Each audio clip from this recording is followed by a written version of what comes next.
কেমন আছেন চাচা? ভালো না স্যার, কৃষিকে মনে হচ্ছে স্যার যে বৃষ্টিপাত হলে যে জমি আগে আম চাষ করছে সেই জমি লঙ্কা এখন করতে পারে না, কারণ ওই সময় খরচ হচ্ছে কম।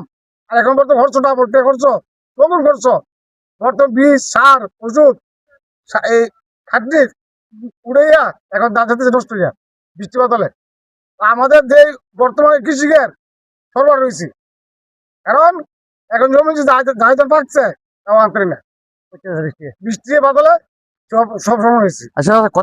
আচ্ছা কতখানি ক্ষেতের ধান আপনি জমি করছি, আজকে জমি করছি আজকে আমি জমির মধ্যে দায়িত্ব নিয়ে এখন আমার দাদা একসাথে ধান করা জানাই জানাই সবাই ধান হয়েছে, এখন তো লাগছে ধান তোলা আছে। এই ধান থেকে তো চাচা অনেক গন্ধ বেরোচ্ছে, গন্ধ বেরোচ্ছে। আসলে এগুলো শুকানে কতদিন হচ্ছে এগুলো সিদ্ধ করছেন? 7 দিন। আচ্ছা 4 দিন হচ্ছে আজকে কাজ করেছি, আজকে ভাঙছি, আজকে ভাঙছি, আচ্ছা ভাঙছি। আর খড়গুলো কি আনতে পারছেন জমির?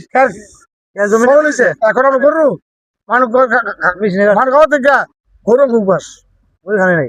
আচ্ছা, আপনি বলুন আপনি কতখানি কতখানি আনছি মেশিন দিয়া ধান জমি করেছে তাহলে ধরে আসতে দিয়েছি। তো এই জমিটা করাতে যেটা আমার খরচ আছে সেটা আমার করতো না, লস ধানের মধ্যে লস।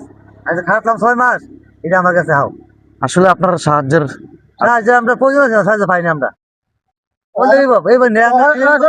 পাইতেছি না। বাংলাদেশের যে সরকার আছে একটা আবেদন বাংলাদেশে গিয়া কৃষি অফিসে কৃষি ক্ষেত্রে গিয়া আমাদের ডিস্ট্রিক্ট হলো কুমিল্লা থানা করে দেওয়ার এরাম দৌলতপুর, আমাদের বাংলার থানার মধ্যে এখন থানা থানা হচ্ছে বাংলা আবেদন আমরা আছে আমাদের কৃষি ক্ষেত্রে সাহায্য আমরা একটা সার ওষুধ এগুলো আমরা ভাই একটা রিকোয়েস্ট করে ধলিপাটা দেখা ফেরার সাহেব আছে মেম্বার সাহেব আছে তারা রিচ করে একটা আমাদের যে একটা ভাই আপনার কিচ্ছু আছে আপনার সরব হয়েছে রেনে বেরিয়ে আমরা আটকেছি গিয়া আল্লাহ ভরসা। আপনার এটা বিষয় সরকার একটা আমরা আবেদন জানাই যে আমাদের খানা বাংলা এরা দৌলতপুর কিছু যারা আছে তারা চেয়ারম্যান মেম্বার হতে তারা একটা রিচ করে আমাদের সবাই একটা ক্ষেত্রে উদ্বোধন ভাই যে একটা অনুরোধ আপনারা সামনে ভাই আমরা সালাম জানাই, আমরা আমার জন্য সহযোগ করে থোড়া ট্রাই করলে আপনার যে রেডি মুক্তি এটা সম্ভব না, এটা আমরা জন্য